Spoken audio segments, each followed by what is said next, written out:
안녕하세요. 세종과학고등학교에서 화학을 가르치고 있는 이지아라고 합니다. 반갑습니다. 저는 과학고등학교에서 화학을 가르치고 있고 전공이 화학이기 때문에 여기 나와 있는 주제가 주로 제가 다 수업을 했던 내용들입니다. 그래서 화학에 이게 좀 국한되어 있어서 약간 아쉽긴 하지만 선생님들께 도움이 되었으면 좋겠습니다. 저는 첫 번째 주제를 데이터 기반 과학 수업 사례로 잡았는데요. 우선 과학 수업에서 데이터의 의미라는 게 무엇인가 이거를 좀 생각해 보도록 하겠습니다.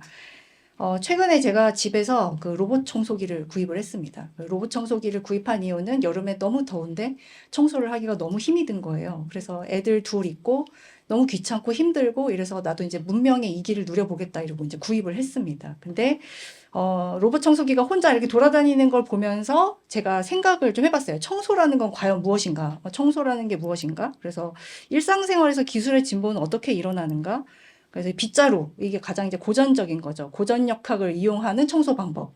그래서 먼지 풀풀 날리고 막 시간 오래 걸리고 힘들고 이러니까 사람들은 여기 참지 못합니다. 그래서 이제 유체역학을 갖고 오는 거예요.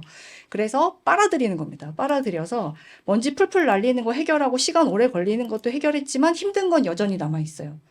그리고 가장 불편한 게 코드 줄이 걸린다는 겁니다. 그래서 이걸 해결하기 위해서 이제 코드 제로, 이름도 코드 제로 막 이러잖아요. 아예 코드가 없는 저런 먼지 풀풀 날리고 시간 오래 걸리고 뭐 코드줄 불편한 거 다 제거했어요. 하지만 힘든 거는 그대로도 남아 있습니다. 그래서 이제 마지막 이제 로봇 청소기가 등장을 합니다. 이건 사람이 들고 다니지 않아도 되니까요. 그래서 먼지 풀풀 날리는 거 해결하고 시간 오래 걸리는 거 힘든 거 뭐 다 해결했습니다. 다 해결했는데 문제는 장애물을 못 피한다는 거예요. 그럼 장애물을 못 피하는 그 초기 버전에서 지금의 버전은 피할 수 있도록 학습을 시켜놨습니다. 그래서 로봇 청소기 처음 구입하셔가지고 온 집에 맵을 그리게 만들거든요. 그래서 학습을 하게 만들고, 그 다음에 스스로 충전이 안 되는 것도 그 스팟을 찾아가게 만듭니다. 그래서 또 마찬가지로 학습을 하게 만들고, 이제 이게 가장 큰 문제였대요. 양말이랑 개똥을 먹어버린다는 거. 그래서 이제 얘가 다 죽어버리는 거죠. 어느 순간 가서 집에 와보면 청소가 깨끗하게 돼 있을 거라고 기대하지만 이제 참사가 일어나 있기 때문에 지금은 양말의 모양새, 개똥의 모양새를 전부 다 학습을 시켜서 얘를 피하게 만들어 놨다고 합니다. 그래서 요즘 버전은 그렇고, 그다음에 특정 방만 청소 못하는 것 이것도 맵을 그려서 할 수 있고, 그다음에 외출했을 때 청소 못하는 거 이제 시간 예약해가지고선 그 자리에 어느 스팟을 청소해 놔라라고 다 할 수 있습니다. 그래서 이 모든 것을 생각해 봤을 때 결과적으로 이 AI, 즉 로봇 청소기에 적용된 AI를 도입하기 위해서 가장 중요한 것은 데이터입니다. 데이터. 이 데이터를 가져야 학습이 가능해지는 거거든요. 그러니까 데이터가 없이 AI만 있다. 이거는 사실 불가능한 영역이고 AI를 쓸 수 있는, 즉 그 기술을 쓸 수 있는 데이터를 인간이 가져야 됩니다. 그래야지만 이걸 아주 유용하게 쓸 수가 있는 거거든요. 제가 이걸 소개를 해드리는 이유는 이제 과학 수업에서 저런 로봇 청소기 같은 애가 있었으면 좋겠다라는 게 이제 저의 소망이었습니다.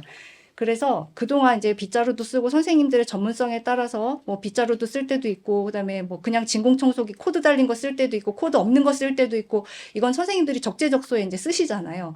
그런데 저렇게 AI를 도입한 어떤 무언가 데이터를 많이 필요로 하는 어떤 기술을 쓰는 무언가 그래서 사람을 되게 편안하게 하고 내가 짧은 시간에 많은 것을 가능하게 하는 그게 무엇인가 그것을 고민하기 시작한 게 저의 고민의 시작입니다. 그래서 결과적으로 빅데이터라는 게 있어야 된다. 나에게 데이터를 가져야 된다. 그러니까 화학 수업이면은 제가 갖고 있는 화학 수업에서 아이들이 데이터를 아주 많이 양질의 좋은 데이터를 아주 많이 가져서 그걸 가졌을 때만이 AI가 의미가 있다. 이걸 이제 깨달음 같은 걸 얻게 돼요. 그래서 어떻게 데이터를 모아야 이걸 유용하게 써먹을 수 있을까에 대한 주제를 탐색하기 시작했습니다. 왜냐하면 모든 과목이나 모든 단원과 모든 개념이 전부 다 이걸 할 수 있는 건 아니거든요. 그러니까 특정 개념과 특정 단원에서 이것이 위력을 발휘하는 순간이 올 거기 때문에 그것이 과연 무엇인가를 탐색하는 게 저의 2019년부터 지금까지의 고민이었습니다. 예, 근데 이제 다행스럽게도 데이터를 모을 수 있는 환경이 좀 좋아져가지고 그게 이제 코로나 덕분입니다. 코로나 덕분에 무선 인터넷도 학교에 아주 많이 깔리고 플랫폼도 뭐 구글 쓰시는 학교도 있고 저희 학교는 MS에서 나온 팀즈를 씁니다. 그래서 그런 플랫폼도 구비가 돼 있고 각종 센서도 예산이 조금 풍부하게 나오면서 구비할 수 있게 되었고 그다음에 이제 데이터 분석 도구 아까 방금 이일규 선생님께서 말씀하셨는데 뭐 파이썬 언어라든지 애저라든지 오렌지3라든지 이런 머신러닝 프로그램에 대해서 관심이 좀 높아졌습니다. 그래서 이런 기반들이 잘 닦여 있기 때문에 뭔가 실천할 수 있는 계기가 왔다. 이게 이제 저의 생각이었습니다. 그래서 제가 직접 한 수업 사례를 말씀드려 보면은요. 여기서는 이제 2020년에 코로나가 창궐 했을 때 학교에 학생들이 거의 오지 못할 때 제가 화학 실험 수업을 담당을 했었는데 실험 수업인데 학생들이 실험을 할 수가 없는 거죠. 학교에 안 오기 때문에. 그래서 애들이 집에 다 있는데 어떻게 실험을 할 수 있을까 고민을 하다가 생각해낸 게 너네 집에서 물이 100도씨에 끓을지 안 끓을지 한번 예측해 볼까? 이게 이제 이 주제였습니다. 그 끓는 점이라는 거는 대기압의 영향을 받기 때문에 학생들이 지금 살고 있는 자리가 저희 학교는 이제 서울 전체에서 오기 때문에 온 구에 다 퍼져 있거든요. 거기다가 아파트 층수까지 다 고려하면 아이들이 지금 현재 내 수업을 듣고 있는 그 고도 자체가 엄청 다양한 겁니다. 그래서 이 다양한 데이터를 전교생한테 싹 다 모아서 일주일 내내 모아서 그러면 우리가 끓는 점이 진짜 대기압과 비례한다는 그 수식을 증명할 수 있을까? 그게 이제 이 수업의 주제였습니다. 그래서 여기를 이제 들어가 보시면은 100도에서 끓을까 안 끓을까 이제 이게 제가 팀즈에서 열어놓은 그 공유 시트고요. 전교생한테 이제 다 쓰라고 했습니다. 근데 이거는 대기압을 기반으로 해서 끓는 점을 예측을 하는 건데요. 대기압을 학생들이 집에서 측정할 수 있는 방법은 스마트폰이었습니다. 스마트폰이 2017년 이후로 나오는 모든 스마트폰에는 제가 알기로는 기압 센서가 다 달려 있거든요. 그 이유가 그 사람의 위치를 특정하기 위해서 보통은 GPS를 갖고 그 사람의 위치를 특정하는데 조난을 당하면 이 사람이 몇 층에 있는지 알 수가 없는 거예요. 그래서 이 사람이 고도 몇 미터 위쯤에 있다라는 걸 특정하기 위해서 기압 센서를 달아놓는다고 제가 알고 있습니다. 그래서 기압계 앱을 다운로드를 받으면 학생들이 현재 위치를 자기 위치에 있는 기압을 알아낼 수가 있어요. 그래서 그 기압을 통해서 이제 끓는 점을 한번 우리가 예측해보자. 100도일까 아닐까 예측해보자. 이렇게 수업을 해서 전교생의 데이터를 여기 모아놓은 겁니다. 그래서 데이터를 보시면 네, 여기 보시면은 여기서부터 여기까지 이제 데이터가 올망졸망 모여 있는 게 보입니다. 이게 학생들이 모은 데이터거든요. 그래서 이쪽이 끓는 점이고 이쪽이 기압이고 이쪽이 끓는 점입니다. 그래서 기압에 따라 끓는 점이 이렇게 높아질 수 있다. 근데 생각보다 기압은 1기압보다 조금 높다. 1기압보다 좀 높다. 1기압일 줄 알았지만 사실은 학생들이 모여 살고 있는 장소가 서울이면은 대체로는 해발고도보다 훨씬 높잖아요. 애들이 아파트에 살고 그러니까. 근데도 불구하고 1기압보다 좀 높다. 요런 애들은 이제 계산 잘못한 애들입니다. 요런 애들. 그래서 요거 애들이 또 집요하게 추적해요. 이 청소년기 애들은 밤에 잠이 없기 때문에 이게 이제 얘를 추적합니다. 그래서 누가 이 데이터를 썼는지에 대해서 애들이 집요하게 추적해서 너네 집이 어디냐, 막 이제 이렇게 이럴 수가 없다. 이제 바닷속이냐, 뭐 이제 이러면서 막 이제 애들이 추적한 그 결과입니다. 그래서 이게 1기압보다 좀 높다는 이 데이터를 보고 어떤 학생이 저한테 질문을 했어요. 이상하다. 난 대기압이 1기압이라고 알고 있는데 전교생이 데이터를 일주일 동안 모아보니까 1기압보다 높더라. 도대체 이게 왜 그런가요? 라고 저한테 묻는 거예요. 그래서 저도 순간 멈칫했거든요. 아니 왜 그러지? 왜 1기압이 아니지? 생각을 해봤는데 그게 당연히 1기압이 아닌 거였어요. 1기압은 기준점인 거잖아요. 그러니까 그 표준 끓는 점에 해당하는 이론적인 기압을 저희가 1기압으로 잡는 거지. 실제로는 뭐 날씨에 따라서 계절에 따라서 기압은 계속 바뀌는 건데도 불구하고 이때가 좀 추울 때였거든요. 11월 이럴 때였기 때문에 기압은 원래 바뀌는 게 당연한 건데 저도 모르게 대기압은 1기압이고 물에 끓는 점 100도씨다. 이걸 그냥 당연하게 받아들이고 있었더라고요. 근데 학생들도 저랑 똑같이 이상하다라는 걸 순간 이제 생각을 했었었나 봐요. 그러다가 이제 나중에 서로 대화를 통해서 맞다. 1기압이 아니다. 원래 1기압이 아닌 거다. 이거를 알게 되었습니다. 그 다음에 수업은, 이건 이제 녹말 분해 반응 측정인데요. 녹말 분해 반응은 잘 아시다시피 여기 녹말에다가 아이오딘 KiI2를 떨어뜨린 겁니다. 그럼 이 청남색으로 색이 싹싹 변하잖아요. 근데 요거를 애들한테 실험을 하자 그랬더니 저희 학교 애들이 뭐 이런 걸 실험하냐, 중학생이나 하는 것을 뭐 나는 과학고다 이러면서 이제 이런 거 안 해도 된다 이렇게 약간 이제 뭐 그러더라고요. 근데 이제 제가 보여주고 싶은 건 청남색이 흐려지는 반응인데 그 흐려지는 반응이 아밀레이즈를 집어넣으면 이제 색깔이 점점 흐려지는 거죠. 왜냐하면 녹말이 분해돼 버리기 때문에. 그래서 요걸 해보자 그랬더니 애들이 굳이 이걸 해야 되냐 이제 이렇게 저를 디스하기 시작했습니다. 그래서 그게 아니다. 이게 보이는 눈에 보이는 게 다가 아니다. 제가 수행평가 제목을 진짜 이렇게 지었습니다. 눈에 보이는 게 다가 아니다. 이게 흐려지는 거를 무시하지 말아라. 이러고선 요 밑에다 일부러 빨간색 종이를 깔고 여기 보면은 이제 이게 앱입니다. 색독의 앱이라서 시각 디자이너들이 많이 쓴대요. 그래서 이제 작업하다가 이렇게 탁 카메라로 핸드폰 카메라로 딱 찍으면 그 색의 코드가 이렇게 쫙 뜨는 거예요. RGB 값이 얼마고 헥스가 얼마고 뭐 저는 알지도 못하는 수많은 색 코드가 좌좌좌작 뜹니다. 그래서 그거를 색을 이제 변화를 감지하는 거죠. 그래서 처음에 파란색이 진했지만 점차 파란색이 연해지면서 결국에는 밑에 깔려 있는 빨간색 색종이만 보이는 이제 그런 상황에서 시간에 따라서 데이터를 측정을 하는 겁니다. 그랬을 때 요건 이제 실험 영상인데요. 학생들이 이제 이렇게 직접 실험하는 걸 동영상으로 편집을 해봤고요. 오 이러면서 저를 무시했어요. 이렇게 색깔 변하는 거 보면. 그래서 이제 이렇게 학생들이 핸드폰을 직접 이렇게 달고 이렇게 아이오딘 KI-I2 떨어뜨려서 청남색으로 만든 다음에 이제 얘네들의 색이 변하는 광경을 데이터로 수집을 하는 겁니다. 그래서 이렇게 이건 이제 시간이 기니까 좀 넘어가고요.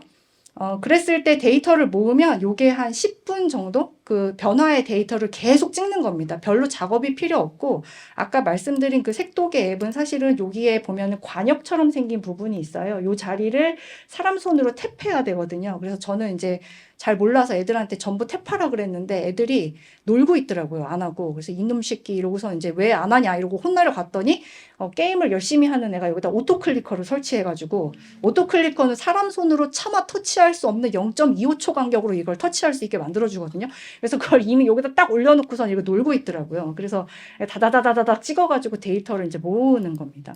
그래서 데이터를 모아서 이제 데이터가 이게 한 10분 정도 실험을 해서 청남색이 점점 연해지는 광경을 전부 이렇게 자동으로 찍게 만들면 그 앱상에서 CSV 파일 상태로 저장이 돼요. 그래서 이거를 이제 카톡이나 막 이런 데로 다 이렇게 내보낼 수 있습니다. 다운로드 할 수 있고 데이터의 양이 무지무지 많이 나옵니다.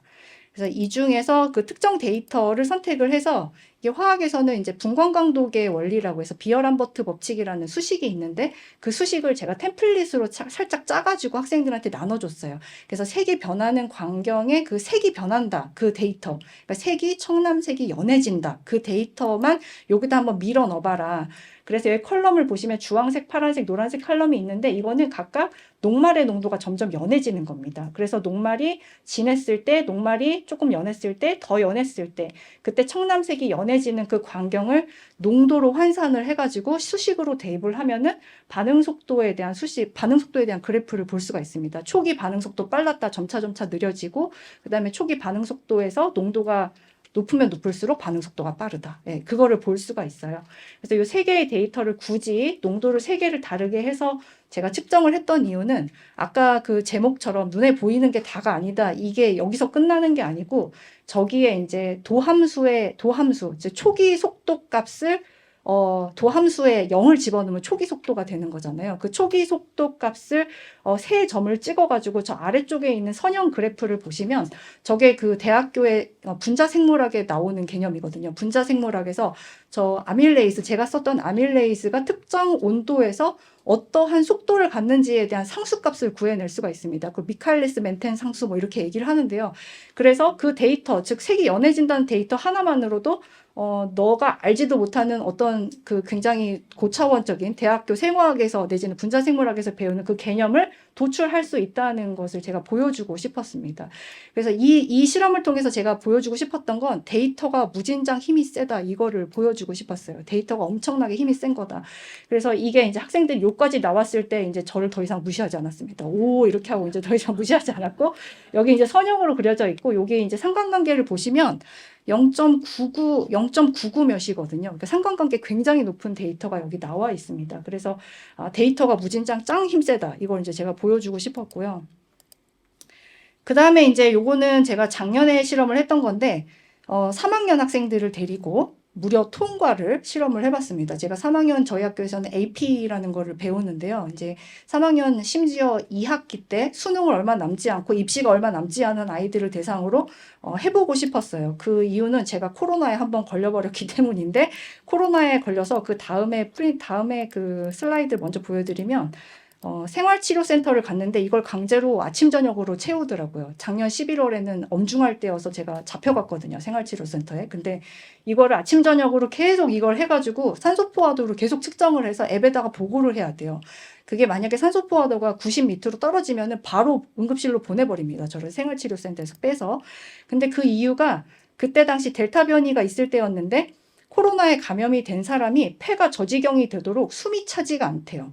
숨이 차지 않고 기침이 안 나기 때문에 이 산소포화도 측정만이 이 사람 폐가 괜찮은지 안 괜찮은지를 볼 수 있는 거였어요. 그래서 이 기계에 대해서 관심이 생겼습니다. 그래서 제가 고등학교 3학년 학생들을 대상으로 이걸 해보자. 이제 당연히 안 하고 싶죠. 왜냐하면 이제 입시가 코앞이고 고3 2학기는 이제 아무도 나를 건드리면 안 된다 이런 표정으로 애들이 앉아 있잖아요. 건드리지 마라. 근데 그래도 해보자. 꼬셔가지고 이런 것도 볼 수 있다. 해리 곡선 이런 것도 볼 수 있다. 산소 포화도가 이렇게 급격하게 떨어지지 않고 이게 어느 정도 유지되다가 뚝 떨어지는 이런 것도 볼 수 있다. 이렇게 막 꼬셔가지고 학생들한테 해보자고 이제 권유를 했습니다. 그래서 학생들이 요 데이터를 수집을 해봤는데요. 여기 보면은 이제 이게 그 산소포화도를 측정한 SpO2 센서라는 거고요. 시중에서 의료기기로 인증받은 거 한 6만 원대, 6만 원, 7만 원대면 살 수 있습니다. 그래서 여기 보시면 이제 여기서 빨간색이랑 빨간색 불이 반짝반짝거리는 게 보이는데 이 빨간색 불이 반짝반짝 거리는 이유는 이 옆에 보시면 이제 사람의 피가 산소가 붙었느냐 안 붙었느냐 이제 옥시헤모글로빈이냐 디옥시헤모글로빈이냐에 따라 색깔이 달라지잖아요. 그래서 이것과 이것의 비율, 그걸 비율을 가지고 SpO2를 만드는 거거든요. 전체 헤모글로빈 중에 산소가 붙어있는 헤모글로빈이 몇 %냐 이제 그걸 따지는 겁니다. 그러면 피의 색깔이 다르다는 것을 원리를 삼아서 이것도 역시 분광광도의 원리입니다. 그래서 색깔이 다르다. 두 피의 색깔이 파장대에 따라서 흡광률이 다르다. 그래서 여기 700대, 900대를 보시면 하나는 파란색이 올라와 있고, 즉 헤모글로빈이 훨씬 더 흡광도가 높고요. 그다음에 여기 이제 옆에 가면 적외선에 가보면 여기는 빨간색, 즉 옥시헤모글로빈이 훨씬 흡광도가 높습니다. 요거를 미리 전부 데이터를 모아서 마이크로 프로세서에 저기다 내장을 해놓는 거예요. 이 데이터를 쭉. 그러면은 저 빨간색이 반짝반짝 거리는 게 사실은 빨간색과 적외선을 동시에 쏘는 겁니다. 바바바바바박 이렇게 써가지고 굉장히 빠른 시간에 데이터를 모아서 얘네들이 어떤 상태인가를 사람이 이제 감지를 하는 겁니다. 그래서 이제 요거를 실험을 해보고 싶었는데 그러면 아까 보여드렸던 그 데이터처럼 이게 이제 산소가 분압이 떨어지는 거를 인간이 실천을 해야 되잖아요. 그 분압을 어떻게 떨어뜨리냐? 가장 쉬운 방법은 이제 숨을 참는 겁니다. 숨을 참으면 분압을 떨어뜨릴 수가 있잖아요. 그래서 이제 약간 걱정이 되기 시작했어요. 왜냐하면 이 수업을 해야 되는데 무려 고3님들이란 말이에요. 그 고3님들이고 얘네들을 건드리면 안 될 것 같고 혹시라도 이거 숨 참게 했다가 뭔 문제 생기면 이제 제가 아동학대가 되는 거잖아요. 아동학대 잡혀 철컹철컹 이렇게 될 수 있기 때문에 그래서 제가 저희 집 애들 남편 뭐 주변인들 막 다 괴롭혀가면서 이것이 과연 할 만한 실험인가 애들이 해도 괴롭지 않을까 이런 걸 다 테스트를 해봤습니다. 그래서 데이터를 되게 많이 모아서 이제 10대 초반부터 시작해서 막 40대 막 후반까지 이렇게 데이터를 모아가지고 이제 그 중에 많은 데이터는 학생들이 모은 데이터죠. 그래서 그 데이터를 쫙 모아서 이거는 이제 데이터가 워낙 개수가 많으니까 그 데이터를 엑셀로 그리면 엑셀 써보시면 아시겠지만 그래프가 진짜 어지럽게 그려집니다. 그리고 이제 제가 원하는 데이터만 쏙쏙 뽑아서 만약 10대만 뽑는다, 뭐 10대 남자만 뽑는다, 뭐 40대만 뽑는다, 뭐 흡연자만 뽑는다 이런 식으로 이게 컨트롤이 잘 안 돼요. 엑셀로 그래프를 그리면. 근데 그 중에 이제 제일 쓰기가 좋은 게 파이썬입니다. 파이썬. 그래서 저도 파이썬 잘 하지는 못하는데 여기 보면 이제 여기 파이썬에 여기 이제 언어들이 여기 보이거든요. 코드가 보이는데 굉장히 단순하게 생겼잖아요. 이런 거 이제 검색하면 구글에서 되게 잘 나옵니다. 원래 개발은 구글로 하는 거라고 제가 알고 있습니다. 모든 개발자들도 구글로 개발한다고 알고 있거든요. 그래서 다 찾으면 나오고 여기 보면 이제 빨간색으로 쓰여 있는 게 변수인데 여기 F는 여자고 M은 남자고 뭐 여기 1 쓰면은 10대고 4 쓰면 40대고 뭐 이제 이런 식으로 학생들한테 조자리만 바꾸면 데이터를 네 맘대로 이렇게 할 수 있어 이렇게 알려주고 나면은 데이터를 던져주면 이제 이렇게 막 분석을 해볼 수가 있습니다. 그래서 여기 데이터를 보시면 어떤 연령이든지 간에 데이터가 푹 하고 꺼졌다 다시 팍 하고 올라가는 게 보여요. 이게 이제 숨을 참을 수 있을 만큼 참았다가 다시 쉬면 이게 훅 하고 올라가거든요. 그 데이터를 그려놓은 겁니다. 이 중에 여기 보면 파란색 요 데이터 보이시죠? 이거는 숨을 참아서 이쯤에서 데이터가 떨어지고 깊게 떨어져서 딱 올라갑니다. 이 데이터는 남학생, 18세 남학생, 축구를 엄청 사랑하는 공부를 등한시하는 그런 학생의 데이터입니다. 이 학생은 거의 2분의 숨을 참았어요. 2분 동안 숨을 참고 데이터를 이렇게 떨어뜨리고 올리는데 뭐 멀쩡하더라고요. 저는 한 45초 참으면 한계가 옵니다. 그래서 저 같은 경우에는 데이터가 여기서 어떤 데이터인지 요 옆에 있는 데이터 요거거든요. 여기 데이터. 요게 지금 남학생들 데이터, 요게 여자들 데이터입니다. 그래서 저 같은 경우에는 한 45초 참으면 한계가 왔습니다. 근데 요거는 이제 쟤는 콜앱으로 파이썬을 구현을 해봤는데요. 콜앱 말고도 파이썬을 구현할 수 있는 거 굉장히 많습니다. 뭐 비주얼 스튜디오 코드도 있고, 뭐 아이들도 있고, 주피터 노트북도 있고, 굉장히 파이썬을 구현할 수 있는 건 많아요. 그 중에서도 제가 그 콜앱을 쓴 이유는 아까 이일규 선생님 말씀하셨지만 얘는 이제 클라우드 방식이고 구글의 아이디를 갖고 있으면 그냥 쓸 수 있습니다. 그래서 제 컴퓨터에 뭔가 다운로드를 해야 된다든지 그런 거 없이 그냥 접속만 하면 쓸 수가 있거든요. 그래서 가장 간단하기 때문에 이걸 사용을 했습니다. 그 다음에 마지막으로 제가 가장 애정을 갖고 발전시켜온 주제는 중화적정인데요. 저는 이제 화학이니까 중화적정 굉장히 중요한 주제고 산염기는 초등학교 때부터 등장하기 시작을 하거든요. 그래서 계속 발전해서 고등학교 3학년에 화학 2, 그다음 고급 화학 실험 뭐 계속 나옵니다. 그래서 이게 중화적정 실험을 어떻게 하면 잘할 수 있을까 고민하다가 이 중화적정이라는 걸 실험을 선생님들께서 해보셨으면 보통 이제 뭐 양적 관계 1대1 뭐 이렇게 해서 많이들 실험하시잖아요. 그렇게 실험을 많이 하는데 이 적정이라는 것은 똑똑똑똑 떨궈서 이게 적정 곡선을 그리는 게 이제 마지막이잖아요. 화학 2에서 보면은. 근데 그게 참 안 됩니다. 그걸 하려면 pH를 측정을 할 수 있어야 되거든요. 근데 pH 미터가 학교에 보급된 게 그렇게 좋지가 않아요. 그걸 그릴 수 있으려면은 돈백이 넘어가야 pH 미터가 돈백이 넘어가야 그걸 그릴 수가 있거든요. 그래서 항상 포기해 왔던 주제, 그러니까 적정 곡선을 그리는 것은 포기, 그리고 중화점을 찾는 것이 최선. 하지만 중화점도 이상해요. 항상 찾아보면 이상하고 이게 이제 싫어가지고 어떻게 많은 돈을 들이지 않고 중화적정 실험을 개선해 볼 수 있을까? 그게 이제 요 실험의 목표였습니다. 그래서 요게 아까 보셨던 그 색도계 앱인데요. 여기는 염산이 들어있고요. 요 위에는 NaOH가 떨어지고 있습니다. 그리고 빨간색이 변한 이유는 여기에 이제 만능지시약이 들어있어요. 만능지시약이 빨주노초 파남보로 이렇게 pH에 따라 색이 확 변하잖아요. 그거를 들여놓고 그 다음에 여기다 NaOH를 계속 떨구다 보면 어느 순간에 색깔이 파란색으로 바뀝니다. 근데 적정곡선 산염기 적정곡선에서 그 강산 강염기 적정을 보시면 이렇게 강산 하다가 팡 뛰어서 강염기 이렇게 딱 가거든요. 그러니까 중간에 해당하는 데이터가 안 생겨요, 원래.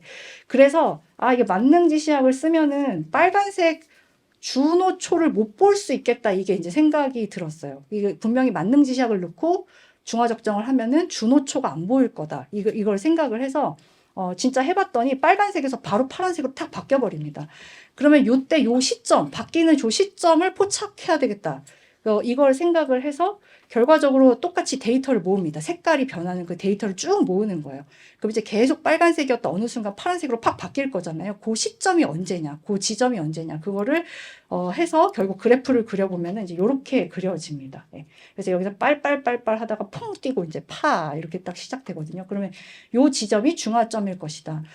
이거를 제가 이렇게 생각했던 이유는 저 혼자 생각한 게 아니라 그 논문을 이제 이 실험을 해보려고 논문을 막 찾다가 외국 논문에서 그 산업 현장, 그러니까 뭔가 공사를 하셔야 된다든지 뭔가 이렇게 pH를 꼭 바깥에서 측정을 하셔야 되는 분들이 pH 미터를 쓰기가 너무 불편하다는 거예요. 그게 막 유리전극이고 보정해야 되고 막 이게 너무 힘이 들잖아요. 그러니까 그러지 말고 지시약으로 이걸 정확하게 측정하는 게 가능하냐 이런 논문을 한 4개 정도를 읽었습니다. 그랬을 때 유의미하다. 오히려 pH 미터를 어설프게 쓰는 것보다 지시약을 쓰는 게 더 정확하다. 이런 논문이 한 4개쯤 있더라고요. 그래서 그렇구나 하고서는 제가 이거를 학생들한테 전부 시켜봤는데 한 오차범위 0.05, 0.05 사이에서 왔다 갔다 거리게 계속 그러니까 반복되는 실험 결과가 나옵니다. 그러니까 저 지점, 그러니까 색깔이 갑자기 확 바뀌는 이 지점에서. 그래서 이게 굉장히 그 재현성이 좋은 실험이라는 걸 알게 됐고, 식초도 해봤는데 식초는 이제 그래프가 약간 이제 이렇게 어설프게 슬금슬금 올라가는 게 보이죠. 그래도 어쨌든 찾아내는 데는 문제는 없었습니다.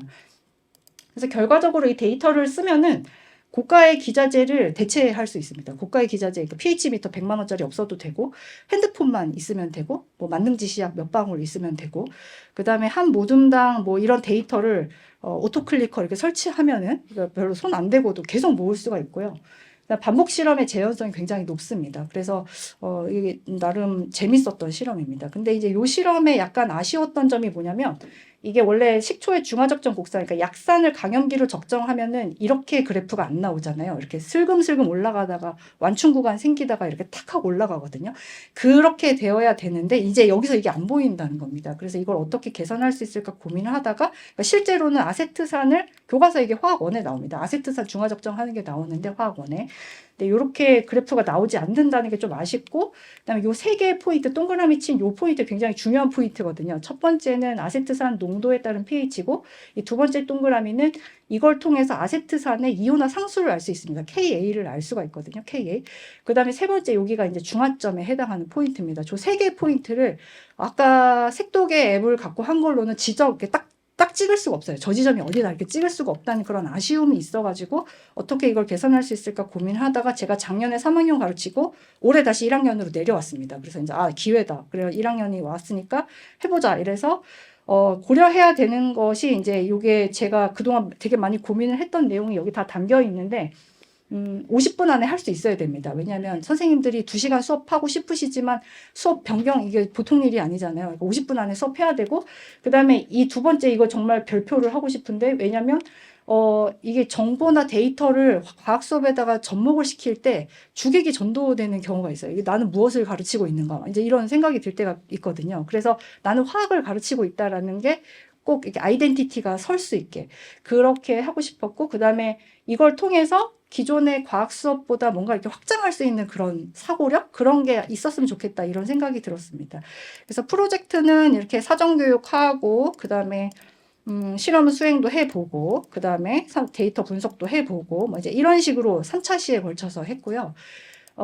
그래서 결과적으로는 제가 썼던 데이터 분석 툴은 오렌지라는 겁니다. 오렌지는 머신러닝을 아주 쉽게, 아주 간단하게 할 수 있는 공짜 프로그램입니다. 그래서 오렌지 3 이렇게 검색을 하시면 그냥 다운로드 받으실 수 있어요. 그래서 이게 약간 문제가 뭐냐면 그 컴퓨터의 사양이 좀 낮은 경우, 노트북이 좀 오래된 경우에는 잘 안 돌아가는 수가 있습니다. 그게 개선이 되고 싶으시면은 MS에서 나온 애저라는 머신러닝 툴을 쓰시면 되는데 그 애저는 문제가 곧 유료화된다고 선포했습니다. MS가. 그래서 학생들이 이제 컴퓨터 사양만 조금 받쳐주면 아주 고급일 필요는 없어요. 근데 엄청난 데이터 처리하는 게 아니기 때문에 그래서 이렇게 오렌지를 다운로드를 받아서 학생들한테 자기가 직접 모은 중화적정 데이터 그때 중화적정 데이터는 아까 보시면 아시겠지만 무선 센서를 사용했습니다. 요즘에 학교에 보급되는 여러 회사들의 무선 센서들이 있는데 가격대가 꽤 괜찮은 편입니다. 한 10만 원에서 20만 원대면 무선 센서가 블루투스 방식으로 연결되는 무선 센서들이 막 나와 있거든요. 그래서 학생들이 뭐 그런 거 쓰는 건 완전 귀신이기 때문에 이거 블루투스 연결해서 써라 이러면 학생들이 뭐 탁탁탁 해가지고 바로 연결해 버립니다. 자기 핸드폰이나 뭐 아니면 아이패드 뭐 이런 거 갤럭시 이런 데다가 연결을 해가지고 무선 센서를 연결을 해서 그래서 이제 데이터를 모으게 만들었고요.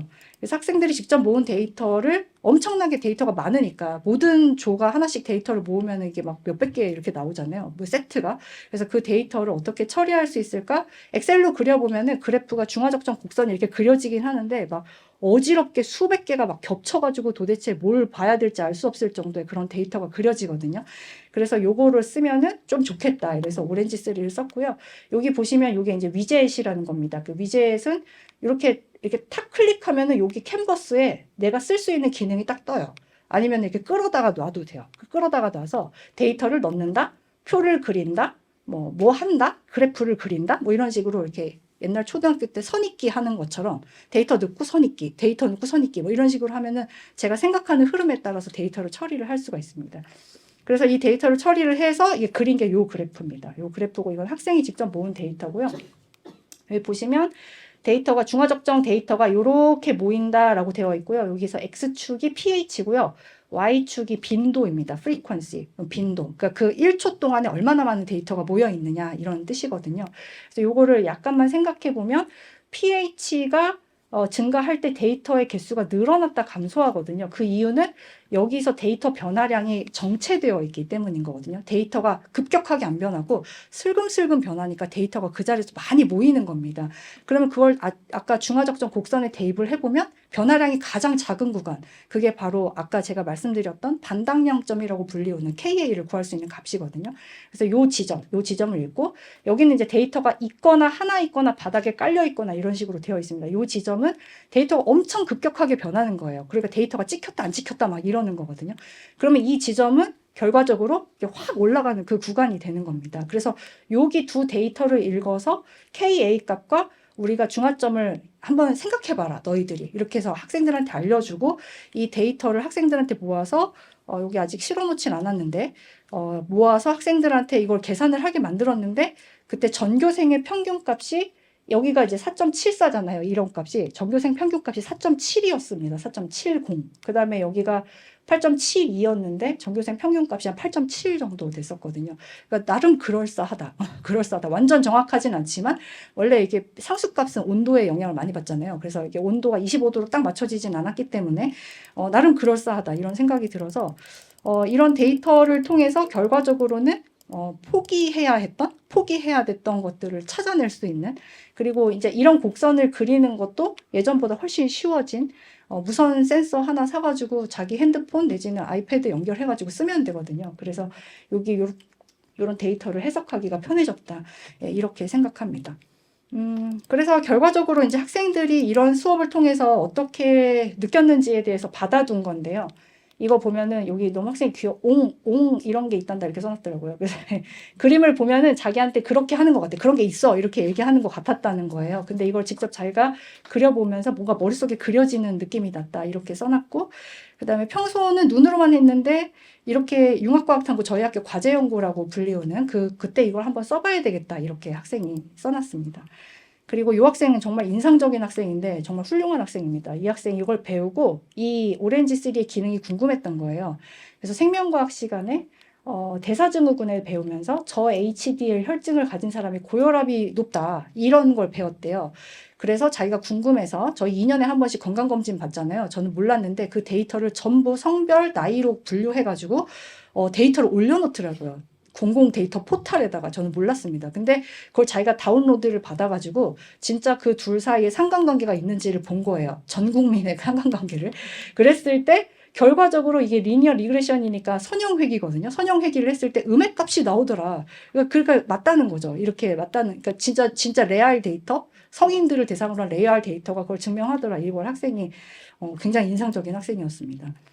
그 다음에 이제 협업 능력 강화가 또 다른 역할인데, 이런 걸 하려면 많은 학생들이 손이 필요합니다. 순간적으로 많은 데이터를 확 모아야 되기 때문에, 그래서 협업을 하는 게 중요하더라. 이렇게 학생들이 쓰는 학생도 있었고, 그다음에 이게 즉각적으로 뭔가 팍 피드백이 오는 거를 학생들이 굉장히 즐거워하더라고요. 그래서 이게 데이터를 pH 미터가 측정을 할 때 툭툭툭툭 올라가면서 이렇게 쭉 하고 올라가는 순간이 보이거든요. 그걸 할 때 애들이 그때 당연히 다 알고 있는데도 오 이럽니다. 이렇게 딱 올라갈 때 오 이러면서 이렇게 보고 있거든요. 그게 굉장히 신기했었나 봐요.